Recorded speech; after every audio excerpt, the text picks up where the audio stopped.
Olá, segundizandos, sejam bem-vindos a mais uma videoaula, professora Kelly de Biologia. Hoje nós iremos dar continuidade ao reino Animalia, dessa vez com o último filo, que é o filo dos cordados. Nesse filo nós encontraremos 5 classes: peixes, anfíbios, répteis, aves e mamíferos. Hoje nós iremos estudar 2 dessas classes, que é a classe dos peixes e dos anfíbios. Então, vamos falar um pouquinho agora, depois de estudar todos os invertebrados, desde os poríferos até os equinodermos, daremos hoje continuidade e finalizaremos, o nosso último filo do reino Animalia. Vamos lá? Bom, todos esses animais, que eu acabei de falar, peixes, anfíbios, répteis, aves e mamíferos, eles fazem parte de um único filo, que é o filo Chordata. O filo Chordata, ele tem como principais características, o seu nome vem do termo corda. São animais triplásticos, ou seja, possuem os 3 folhetos embrionários, têm simetria bilateral, são celomados, metalizados, deuterostômio, e tem uma grande variedade, uma grande diversidade das espécies no ambiente, como podemos observar aqui nas imagens, Temos aqui répteis, temos aves, temos anfíbios e mamíferos. Vamos falar um pouco sobre algumas características que, de fato, são características que definem, esse filo. Primeiro, apresentam, durante o desenvolvimento embrionário, um tubo nervoso dorsal e oco.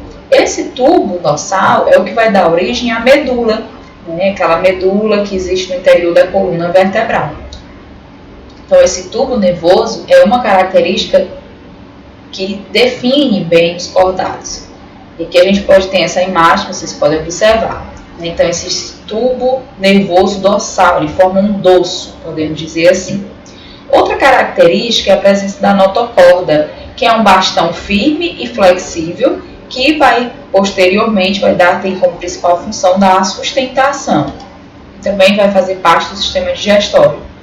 Outra característica que podemos observar são as fendas faringianas ou branquiais, essas fendas que ocorrem no desenvolvimento embrionário. Em algumas espécies elas continuam, essa mesma fenda, como os peixes, por exemplo, e existem outras espécies, outras classes, que essa fenda ela sofre algumas alterações e dá a formação de outras estruturas importantes, principalmente na respiração.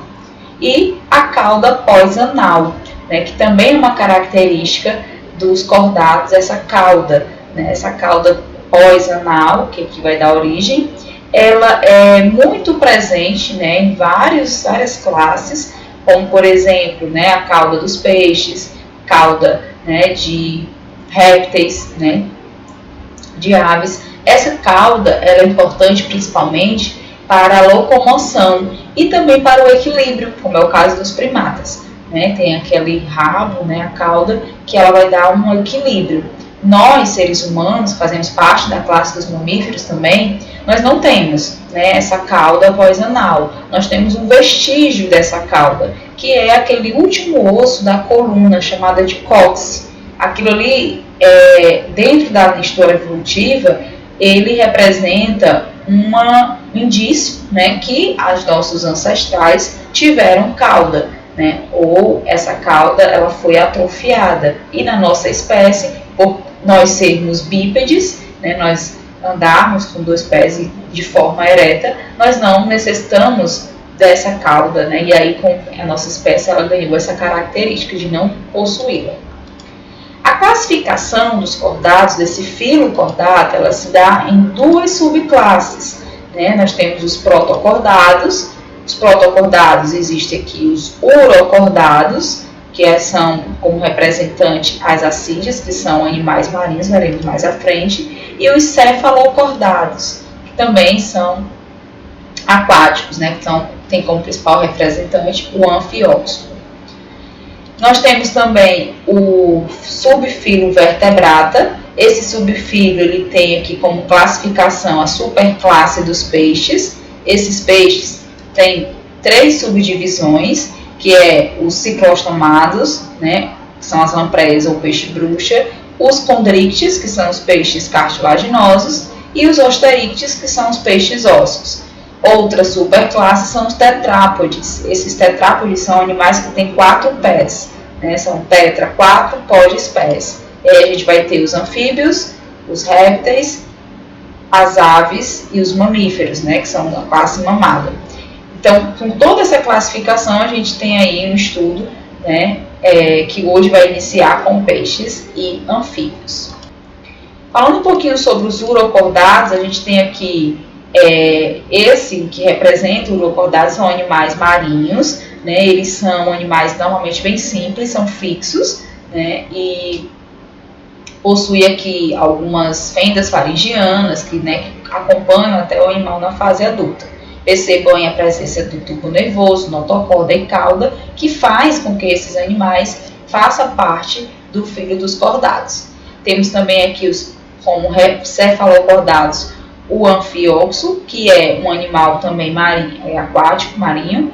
Esse animal ele possui pequenos tentáculos que ajudam no fluxo da água, né? Esses animais eles são filtradores e aí esse fluxo de água ajuda, né, a entrar por essas estruturas e fazer o processo de filtração. Vamos falar agora sobre uma classe que é a classe dos peixes, né? Os peixes eles têm aqui 3 subdivisões. A primeira, né, que nós veremos, são os peixes sem mandíbula, né, ou os agnatos. Esse termo agnato significa mandíbula e não, né, sem mandíbula. Também chamamos de ciclostomados, como vocês podem observar nessas imagens.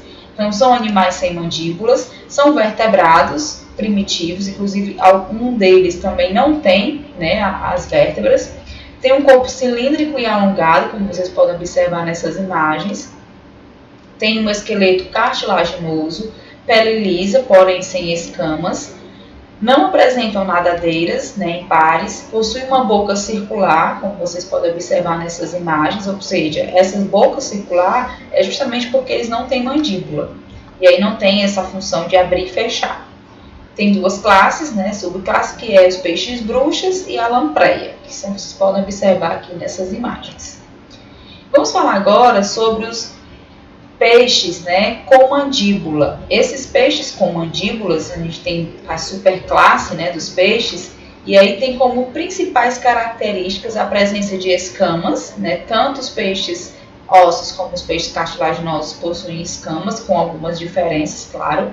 Possuem glândulas mucosas, né? Por isso que um peixe ele é liso, né? Porque eles possuem glândulas que produzem secreções. Essas secreções elas são importantes tanto para o animal se defender, como para ele tornar-se mais, facilitar, né, o seu processo de nado dentro, né, no seu habitat. Eles têm coloração, né, diferenciadas, são pecilotérmicos, a temperatura do corpo varia, né, com o ambiente. O esqueleto pode ser de 2 tipos, ósseo ou cartilaginoso, e isso vai dar as 2 classificações. Possuem crânio, mandíbulas e coluna vertebral. Aqui nós temos 2 imagens, né, que mostram os tipos de escamas, né, que eles possuem. No caso dos peixes ósseos, eles têm escamas dérmicas, né, aqui tem os tipos cicloide, quitinoide e ganoide, e os tubarões, no caso os peixes aqui cartilaginosos, eles vão possuir escamas dermoepidérmicas, né? Você percebe que ela não é tão superficial quanto as escamas, né, dérmicas. Vamos falar um pouquinho sobre a estrutura e a fisiologia, né? Como é que se dá a estrutura desses animais, né? Como é que funciona o corpo desses animais. Primeiro, vamos falar de sistema digestório, que é um sistema digestório completo. Eles têm uma válvula espiral, no caso dos peixes cartilaginosos. Os peixes ósseos, eles têm uma boca frontal, né, uma característica que difere esses 2 tipos de peixes.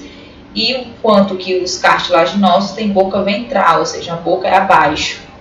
Outra característica é a presença, né, de um sistema respiratório branquial, né? Então, todos os animais, né, todos os peixes, obviamente, vivem no ambiente aquático e respiram por brânquias, exceto, né, a piramboia, que é um peixe pulmonado, né? Eles usam a bexiga natatória, que é uma bolsa de ar, como um meio de respiração, né? Como atua como um pulmão.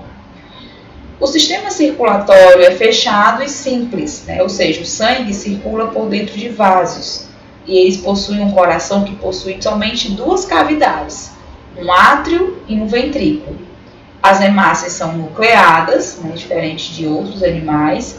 O sistema excretor nos adultos, né, ocorre por meio de rins mesonéfrons nos adultos e pronéfrons nos alevinos, que é a fase larval. Excretam ureia ou amônia, vai depender da classificação. E o sistema nervoso possui 10 pares de nervos cranianos, uma linha lateral. Essa linha lateral ela é muito importante para a percepção das vibrações da água, né? Então, por isso que os peixes eles têm uma percepção de quando algum outro animal está se aproximando e eles fogem rapidamente, porque eles sentem a vibração por meio dessa linha lateral.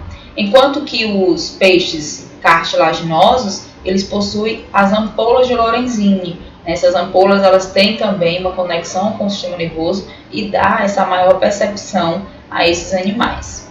Aqui a gente tem uma imagem que mostra o processo de sistema circulatório, né, que possui somente o coração com duas cavidades, um átrio e um ventrículo, e a circulação do sangue venoso, que é o único tipo de sangue que passa pelo coração dos peixes.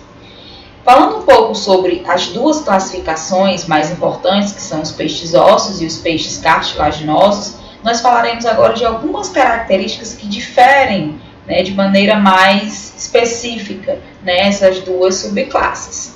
Vamos falar aqui um pouco primeiro sobre os peixes ósseos, né? Observando essas duas imagens, a gente já percebe aqui algumas características interessantes, né? A questão da presença das caudas, né? A gente vai falar um pouquinho sobre a diferença daqui a pouco.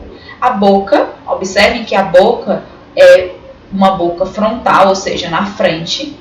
Observem também essa estrutura chamada de opérculo, que é uma estrutura que só tem em peixes ósseos. Ela é uma estrutura óssea, né, que tem como principal função proteger as brânquias. Então, quando levanta, o opérculo está lá abaixo, as brânquias sendo protegidas. Uma outra característica interessante, que não deixem de perceber, é a presença da bexiga natatória, que é uma bolsa de ar que ajuda a controlar a flutuabilidade do peixe, né, na água. Então, ele pode controlar a sua flutuabilidade por conta da presença da bexiga natatória. Então, essas são algumas características interessantes. Aqui nós temos algumas outras, né, como eu falei já, a boca anterior. O intestino dos peixes ósseos é um intestino longo. A bexiga natatória ela é presente. Existem 4 pares de brânquias, né, as brânquias estão em pares. O opérculo, como eu já falei, a proteção para as brânquias, não possui cloaca. O produto de excreção é a amônia e a fecundação é externa, ou seja, eles liberam os gametas na água, né? E na água ocorre a fecundação e vai dar origem a um desenvolvimento indireto, porque existe uma fase de larva, que é o alevino. O ovo ele é sem casca, é por isso que esses animais também dependem, né, da água para reprodução, né? Porque aqui nós temos algumas espécies, né, de peixes ósseos, né? Então observem todos eles, a boca é anterior, é uma característica muito importante dessa classe, né, que é visível. O cavalo marinho, né, que também faz parte da classe dos peixes ósseos. Vamos falar agora um pouco sobre os peixes cartilaginosos. Os peixes cartilaginosos, como podemos observar, possuem uma boca ventral, né? A boca ela não é aqui na frente, como ocorre com os peixes ósseos, é aqui no ventre, podemos dizer, né? Então, por isso que é chamada de boca ventral. Os peixes cartilaginosos, eles não possuem opérculo. E aí, para substituir essa estrutura, a gente tem aqui as fendas faringianas. Observe esses cortes aqui, né? Que substituem o opérculo. Outra característica interessante é que os peixes cartilaginosos, eles não possuem bexiga natatória. Não possuindo bexiga natatória, eles têm como compensação um fígado bastante oleoso, para facilitar e auxiliar na sua flutuabilidade. Veremos também a questão dos pares de brânquias, né, que são características que diferem aí dos peixes ósseos. Observemos a boca ventral, né, observe aqui a boca no ventre. O intestino, diferente dos peixes ósseos, ele é um intestino curto, né, e possui uma espécie de válvula espiral. Não tem bexiga natatória, tem 5 a 7 pares de brânquias, não possui opérculo, possui cloaca. O produto de excreção é a ureia e possuem ovos com casca, né? Alguns tipos. A fecundação ela é interna, né? Diferente dos peixes ósseos, que a fecundação é externa. No caso dos peixes cartilaginosos, representados principalmente pelo tubarão, pela raia, eles têm uma fecundação interna. Existe inclusive um órgão copulador, né? Que os machos possuem, que tem o nome de cláspide. E o desenvolvimento é direto, não tem estágio larval. Então essas são algumas características que vão diferenciar os peixes ósseos dos peixes cartilaginosos. E aqui a gente tem algumas imagens, né, representando como as arraias, né, que podem alcançar metros de largura. Os tubarões, né, que são animais também cartilaginosos, a gente tem aqui o tubarão martelo, né, e outras espécies. E com isso a gente encerra, né, a parte de peixes e vamos falar um pouquinho agora sobre a segunda classe, que são os anfíbios, né? Os anfíbios, esse termo anfi, né, significa duas, bios, vida, duas vidas. Como assim duas vidas? Os peixes, como a gente pode observar, ele tem o seu estágio de vida, como um habitat, a água, né? Eles são exclusivamente aquáticos. Já os anfíbios, eles têm como característica essa transição entre a água e a terra. Existem anfíbios que vivem no ambiente aquático, principalmente na sua fase larval, e outros anfíbios, né, que vão viver na fase adulta no ambiente terrestre.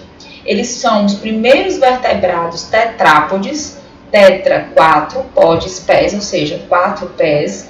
Eles são bacilotérmicos, eles sofrem metamorfose, veremos isso quando estivermos falando de reprodução, e tem outras características bastante interessantes.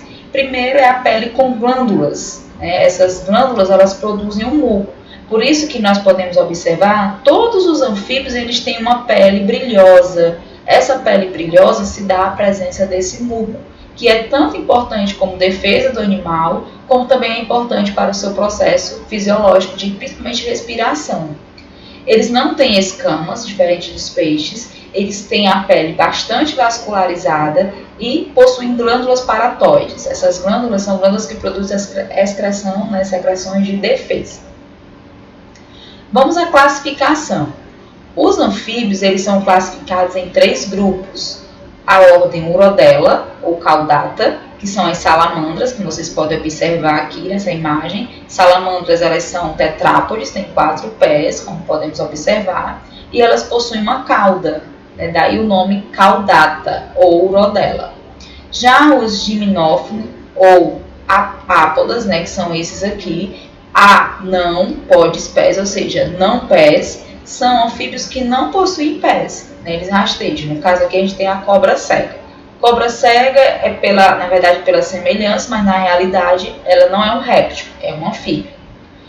Os anuras são sapos, né? Eles possuem a pele enrugada, rugosa e com verrugas. As rãs, elas têm a pele lisa, né, e brilhosa,